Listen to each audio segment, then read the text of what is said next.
Okay, so let's continue with our discussion of functional groups. Okay, so we saw a lot of them, just a recap. So what were the alkanes, alkynes, and what was this? The hydrocarbons.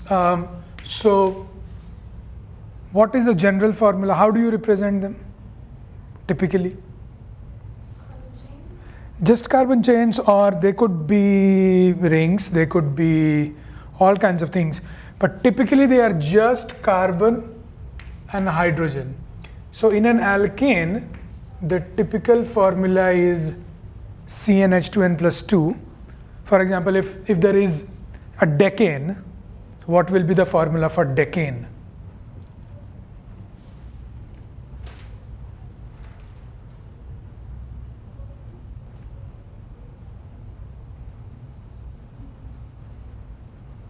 So what does dec means? 10. Right? So this was the alkane. What is alkene?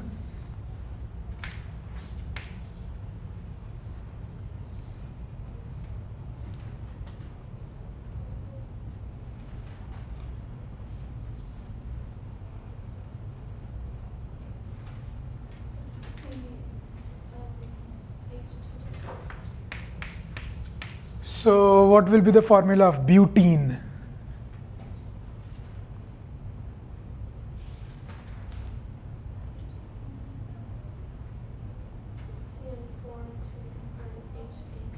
C4H8, right? And what is alkyne? -2. So what will be pentyne?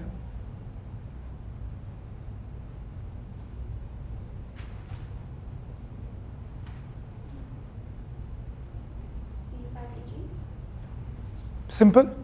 So just by looking into the names, you can just tell what is the molecular formula. The structures could be more complicated, but the general molecular formulas are pretty simple. Okay.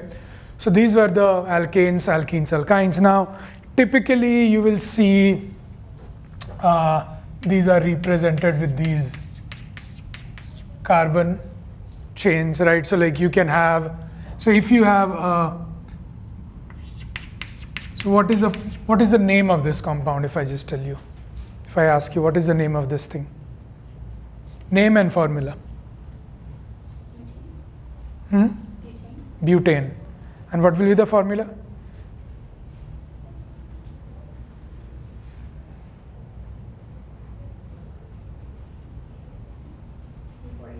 C4H10. And if you'll see, if you get all the hydrogens here, you will get all those hydrogens. Okay, so it always fits. No problem there. Now sometimes you can have things like these. So there will be a chain. So the molecular formula still remains the same. The name will change a little bit depending upon the total number of carbons remain the same. It's 4, but the name of this thing will be slightly different than this. Of course, I mean that's expected. So the longest chain that you can get kind of dictates the formula. Okay, sorry, the name. Okay. Now, the other thing that I wanted to discuss in here is there is a simpler way. So you saw how the actual representation is sp3 hybridization across all these carbons. So actual representation should be all those 4 in those 4 different directions and all that. So this is a simplification, right? We removed the hydrogen and we assume that all the hydrogens are there. So that's another simplification, right? One more simplification is we kind of represent things like these. Just sticks. So the assumption here is all these corners and ends, they represent a carbon. So this and this is exactly the same. So this is 1, 2, 3, and 4. So this is 1, 2, 3, and 4. So this is also a stick representation of butane. Okay.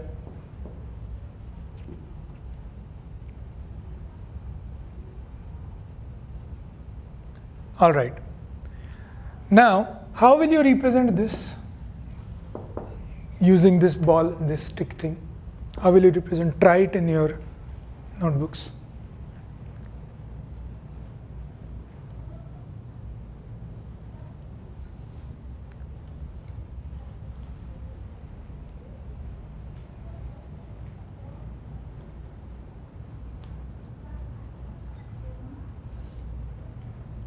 Yeah. So you don't do it down because it gets really crowded in here. So it's better to represent it. So you can see this 1, 2, and 3, and there is this carbon. And there's no difference between if you put it up or down, because all these positions are tetrahedral positions, so there is no special position in here.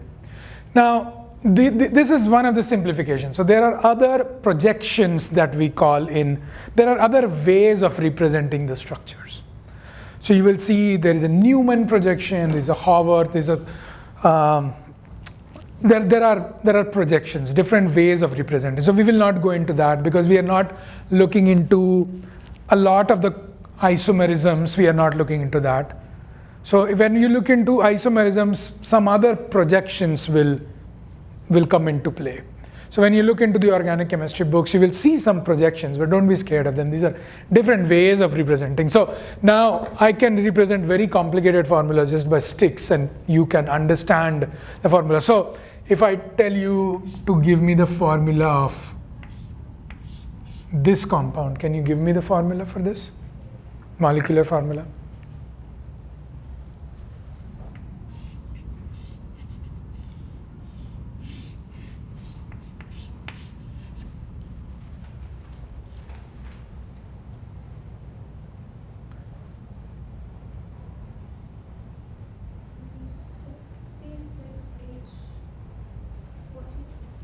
Correct. This will be C6H14. What will you name it? So what is C6H14 typically called? Hexane.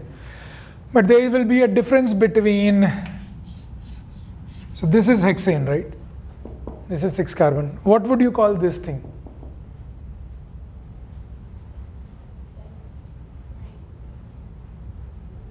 We'll come to benzene. Benzene structure is very similar to this, but this is not. So this is hexane, this is cyclohexane.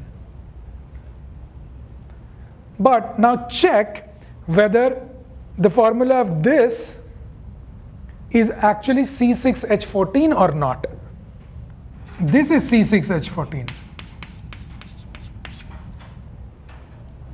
Now check whether the formula for this is actually C6H14 or not. Everything okay?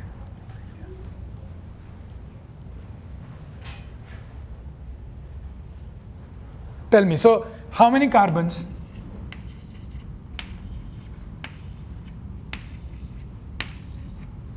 How many?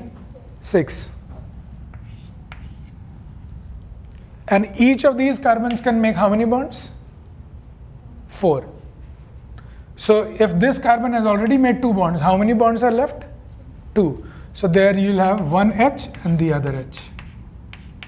And similar for all of them. So what is the formula for this thing? H12. Now here's the paradox. You don't see any double bonds. It is supposed to be what? An alkane. And we are calling it a cyclohexane. So we are not calling it hexene or something like that. But the formula for this is deviating. It's not C6H14. The formula for this is C6H14. There are no bonds. So this is alkane. This is also alkane, but now the formula is different. Why do you think that happened? It got into a ring. That is what is bringing it an unsaturation factor. So what was that unsaturation? So anything that is not CnH2n plus 2 you will call it an unsaturated hydrocarbon. So,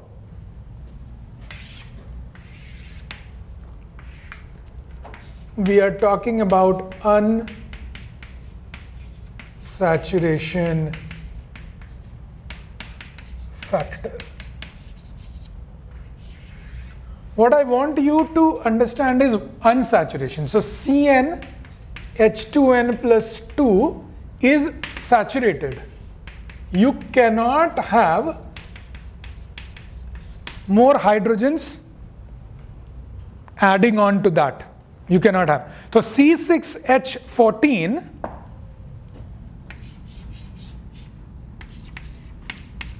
can this eat up more hydrogen?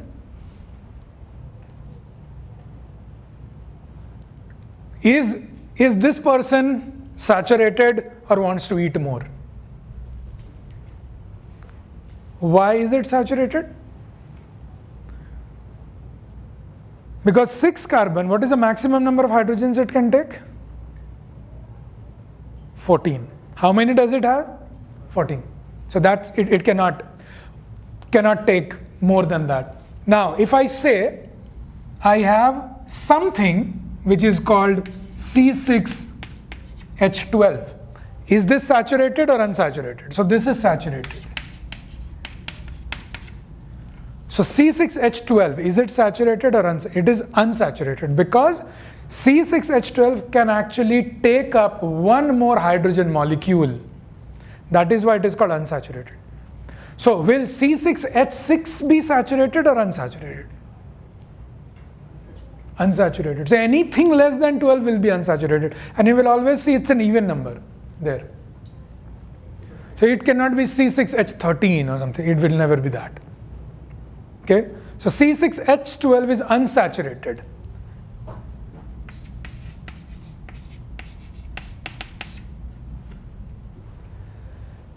How many hydrogen molecules will this thing want to eat to get saturated? So I am unsaturated, I want to eat hydrogen molecules. How many molecules will it need? How many atoms? 2 atoms. So how many molecules? 1. So that becomes the unsaturation factor of this molecule. C6H12 has an unsaturation factor of 1. What is the unsaturation factor of C6H6? 4.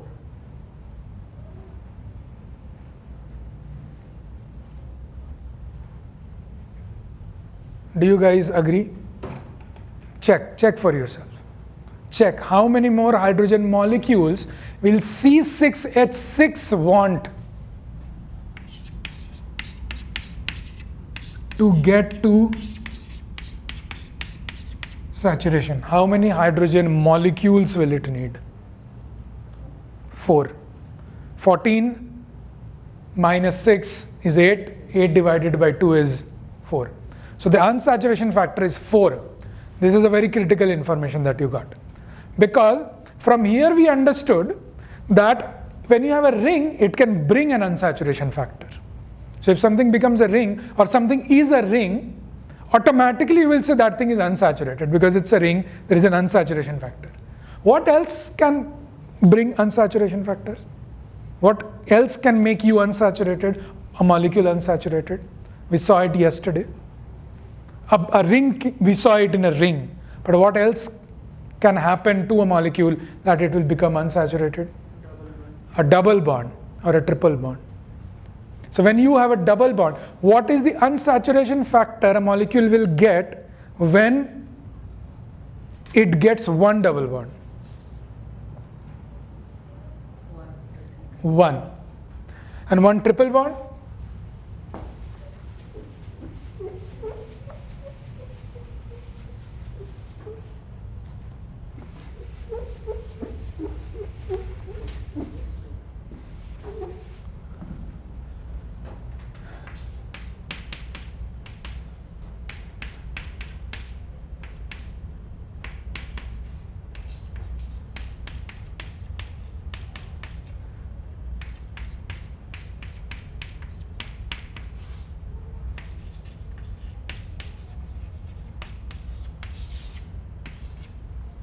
This is simple, right? So C6, so if you want to, so tell me the unsaturation of, I don't know, C17 H100.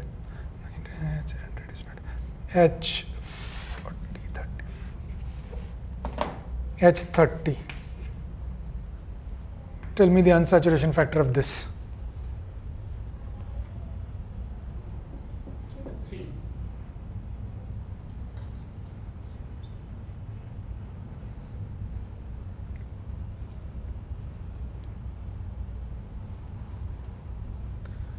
So how many can a C17, what is the maximum number the hydrogen that it can get? How many? A C17. Convert it in here. So what is the saturated form of the C17? That's what I'm asking.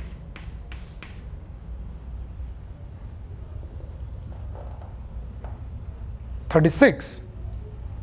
17 times 2 plus 2. C17H36. So here it becomes 36 minus 30 over 2 becomes 3. So that is the unsaturation factor. Now, I told what can give you an unsaturation. An unsaturation comes from a ring. So rings give you one unsaturation. A double bond gives you 1, and a triple bond gives you 2. So C17H30, can you guess what types of things can be possible for C17H30? First of all, there could be 3 rings, correct? Because if one ring is giving you one unsaturation, in C17H30 you have 3 unsaturation. So one possibility of a compound is that compound will have 3 rings. It can also have 3 double bonds. So either it can have 3 rings or it can have 3 double bonds. What else?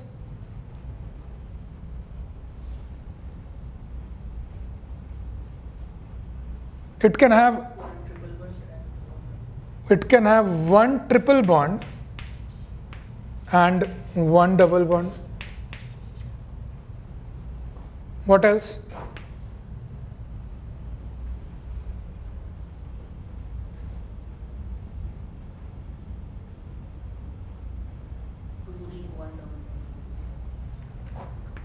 Two rings, 1 double bond.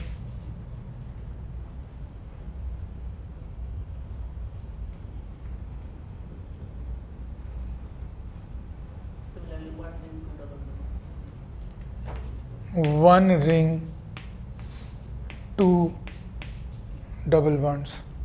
What else?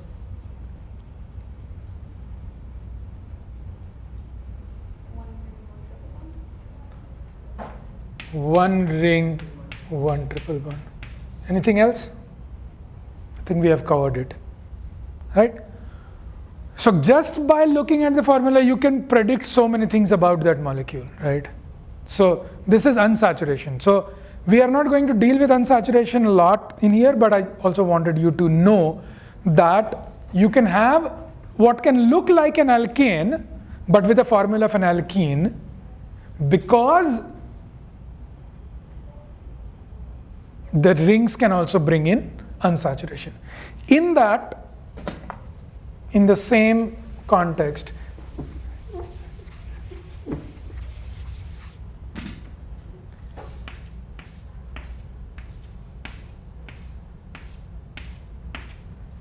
give me the formula for this thing and the unsaturation factor. So what is the unsaturation factor? Without the formula, what is the unsaturation factor here? 4. 3 double bonds and 1 ring gives an unsaturation factor of 4. Now the math should work both ways. Now how many carbons are there? So if you don't count the hydrogens, just from this, how will you find out? A fully saturated will have what will be the hydrogen? 14. With an unsaturation of 4. So you subtract how many? 8. What will you get? 14 minus 8 is C6 at 6. Now look into the molecule. You should actually be able to see. So these are all carbons. So each carbon, how many bonds do you see here? How many bonds is this carbon making? Can you see? 3, right? 1 and 2. So we have 3. So how many left? 1. So this is the hydrogen. This is the hydrogen. This is the hydrogen. And similarly for all of them. So you can actually see C6 at 6 in here. But you didn't have to draw it. You can only look at it and find out. Correct? So this is benzene. Okay. All right. So know that so sometimes what might look like an alkane might not have a formula of a typical alkane because of these unsaturations. Okay, quickly, what is an alcohol? How did we represent the alcohol?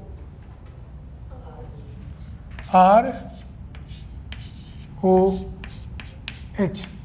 Imagine water that has shed one of its hydrogens and acquired a carbon ring. That's what is happening actually. An aldehyde.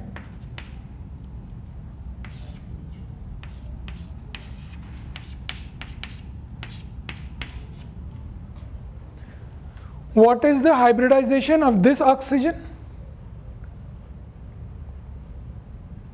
What is the hybridization of the oxygen in water?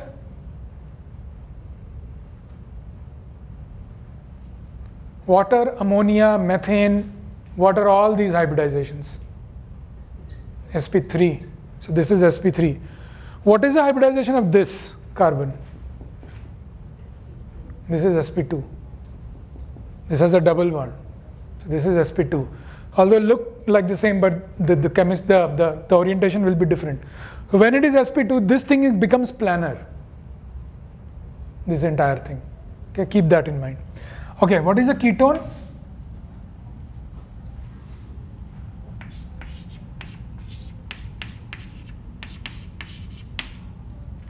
Both of these have to be a carbon.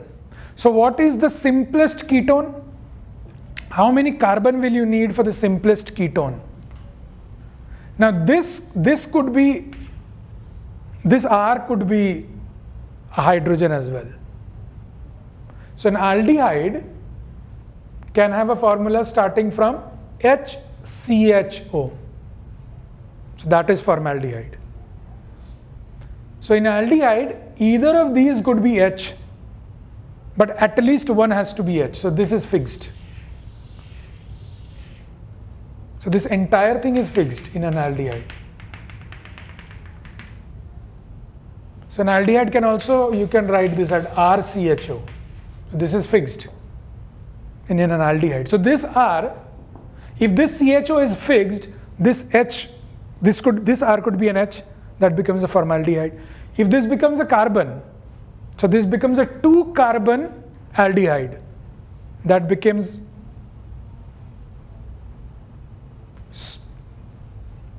ethanol, that's what we call it. So aldehyde, the end gets an al.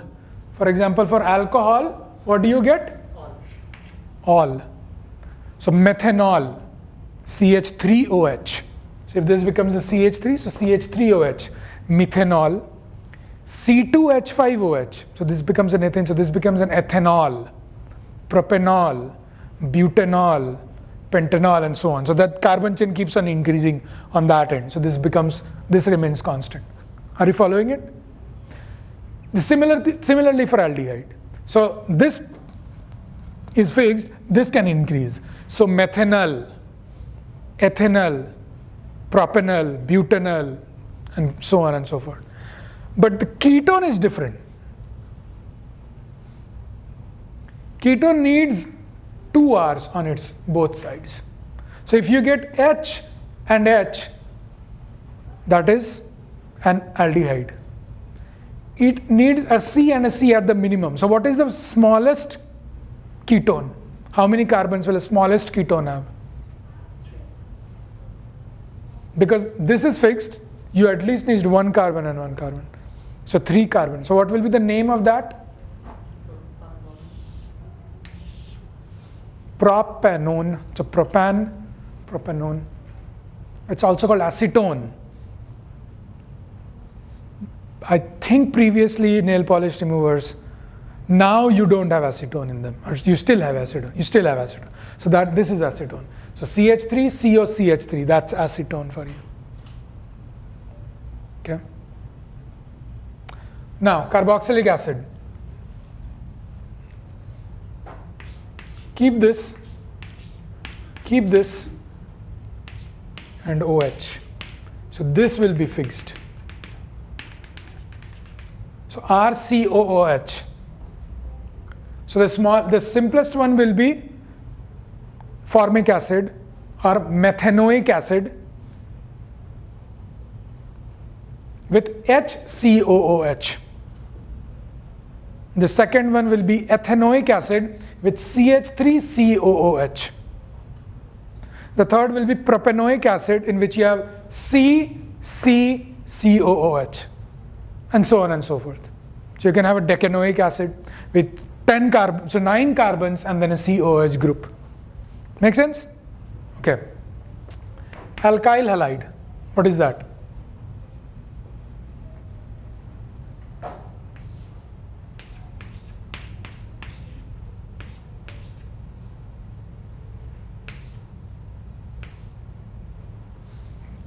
RCOX is called an alkyl halide.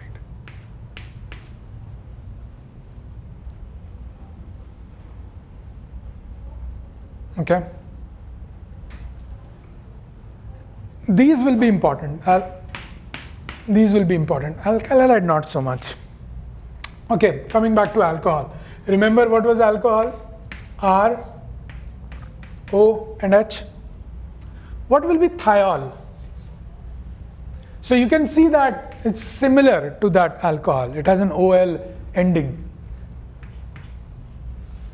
This will just be RSH, because sulfur is in the same group, so it will behave similarly. So anything that gets this thio kind of prefix, you have to remember that is something to do with a sulfur bond. Okay. What is an ether?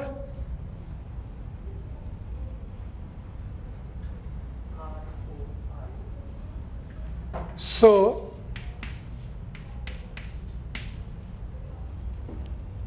this is an ether in which, so you see there is a continuation from water to alcohol to ether, right? So water has both hydrogens, alcohol has 1 hydrogen and 1 carbon, and ether has both carbons. Previously ether was used as a what? For anesthesia. It used to, that was the use. Diethyl ether. So when you have, if you have a CH3OCH3, that becomes a dimethyl ether. There are 2 methyl groups. Okay. If you have 2 carbons in here and 2 carbons on this side, that becomes diethyl ether. If you have ethyl on one side, methyl on the other side, that becomes a methyl ethyl ether, and so on. Okay. Okay. Ester. What is an ester?